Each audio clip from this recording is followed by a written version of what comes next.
Sarah, I hope you don't mind, but I had to get you on here to show the people that Black women do exist in senior positions in the TV industry. Okay. Hi, TC. I'm very, very happy to be here with you. I'm not your average girl. Hey, not your average girl. Hey, I'm not your average girl. What does your job as commissioning editor for BBC Comedy entail? Number one is always making time to read things that come in. Obviously, working at the BBC, we're a public service broadcaster, so we get pitched by members of the public as well as members of the production community, as well as writers. So always making time to read through things that come through is key, because you never know when there's a hidden gem in there. As much as you might know a well-known name on the front of something, that could be an unknown in the midst who will absolutely have a gem of an idea that you'd kick yourself if it went elsewhere. Making sure that you watch a lot of programs. It's really weird to me. I come across a lot of people in TV who work in telly but don't watch that many things. They're sort of like, oh, I've got my favorite soaps, I've got my favorite Netflix, I don't really watch anything else. And having that broad knowledge of what else is out there and who else is out there, you know, when it comes to casting conversations, you need to know who's smashing it over on Channel 4, who did a great turn on Sky, who's about to do a thing on Netflix. You have to know who the names are swirling about, who people are getting excited about. And the third thing, I think, is making yourself available to go and see comedy. Why did you decide to become involved in commissioning for comedy? I entered TV at 30. I started my career in advertising, and I'm a copywriter by trade. So I'm the kind of person that writes scripts for an advert or the punchline on a poster and things like that. So I came into TV very, very late, and I gravitated towards departments that worked with a lot of celebrities and hosts. And when you want to get a host with a big personality, you often turn to a comedy person. I then got to know all those comedy people. I started going to their shows, started seeing their agents and things like that. So I think it was a combination of all of my different experiences through the years that meant when the role first opened up at the BBC, I was able to throw my hat in the ring because I was familiar with the world, familiar with the players in that world, had, I think, decent taste in programs because I watched so many programs, and I was able to, lend my editorial oversight to what they were trying to put out on the screen. So that's how I fell into the role. When did you make a start in your career? I graduated uni quite late and jumped straight in at a couple of advertising agencies. So then I started gravitating towards TV advertising, TV making, TV editing and things like that. And then I joined an agency and I walked into Channel 4 in 2006 as an assistant. And I didn't leave for 3 years just because I was soaking up everything to do with the decision-making side of program making. So that's pretty much how I started. What top 3 skills do you need to become a commissioning editor in comedy? You need to have lots of energy and stamina, because of all the genres, this is the one that will keep you up late in the evenings, because that's when comedy clubs are on. Out and away from your family in the month of August, because that's when the Edinburgh Festival is on. And, you know, it's antisocial hours a lot of the time. Ability to visualize a person's idea. In the same way, when you go and look at houses, if they've got terrible furniture, you've got to overlook that because you're not going to be living with that furniture. It's not every script comes in polished, knowing exactly what it wants to be.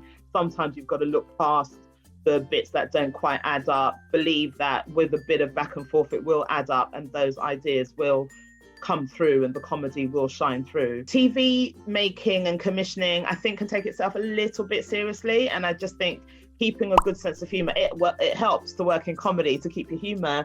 But I think keeping a good sense of humor and just understanding, you know, we're not saving lives here. We're trying to make the nation laugh.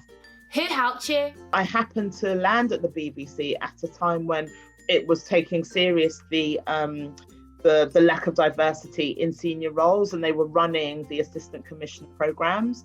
And I was a beneficiary of the second year of the assistant commissioner program. You know, I came in on a 6-month maternity leave contract that got extended to 9 months. And then just as that 9 months was up, somebody left the department and I ended up doing the digital editor role.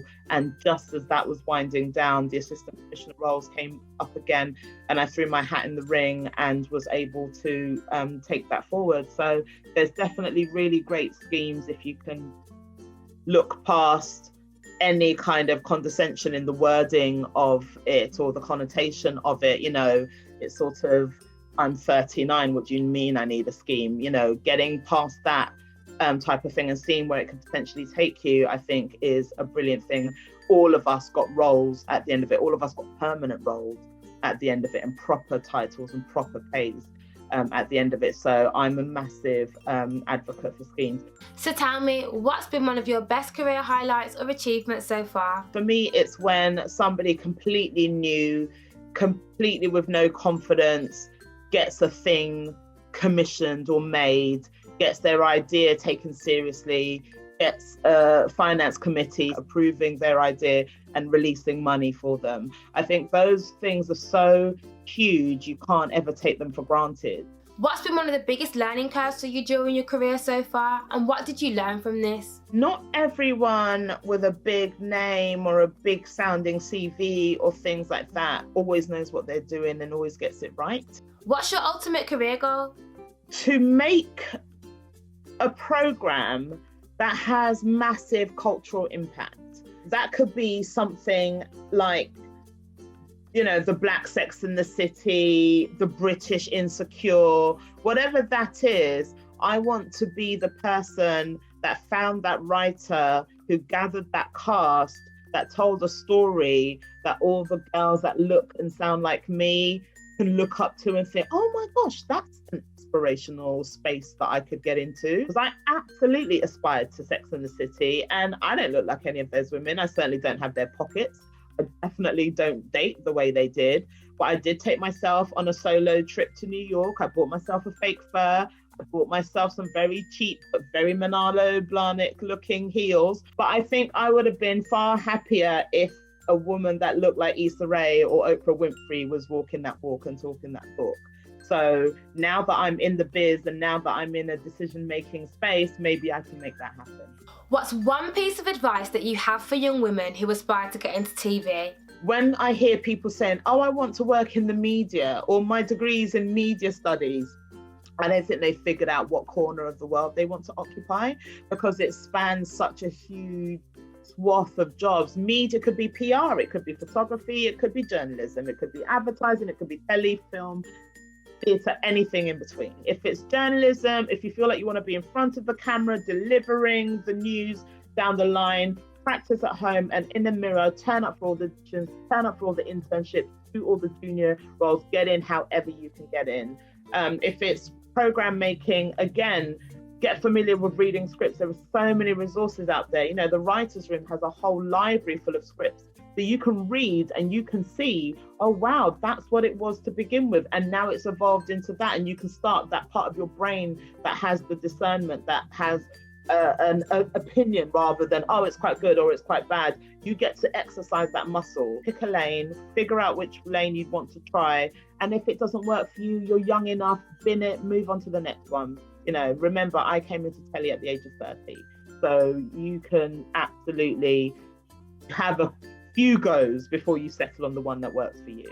The other thing I want to point out specifically for people interested in comedy is on the BBC website, we do have commissioning pages. People never know, they think BBC is all about news, but if you Google the words BBC Comedy Commissioning, it'll take you straight through to our department page, and there's a how to get into the industry section. So get yourself familiar with what we're doing, what we're hoping to do, and where you can join in.